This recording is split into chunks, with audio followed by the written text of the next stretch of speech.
సోదరి సోదరిమల్లారా, దూర ప్రాంతాల్లో ఉండి వింటున్న అమ్మలు అక్కలందరికీ కూడా ఈ సందర్భంగా నమస్కారాలు తెలియజేస్తూ, ఇంతకుముందే మా నాయకులు అనేక మంది విషయాలను తెలియజేసినారు.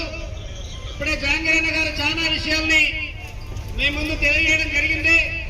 ఈరోజు దేశవ్యాప్తంగా మొత్తం కార్మిక వర్గం అంతా సిఐటియు, ఏఐటిసి, ఐఎన్టిసి, బిఆర్టియు, హెచ్ఎంఎస్, ఐఎఫ్టియు వివిధ కార్మిక సంఘాలన్నీ కూడా భారతదేశ వ్యాప్తంగా రోడ్లపైకి వచ్చి ఈరోజు సమ్మె చేస్తా ఉన్నారు.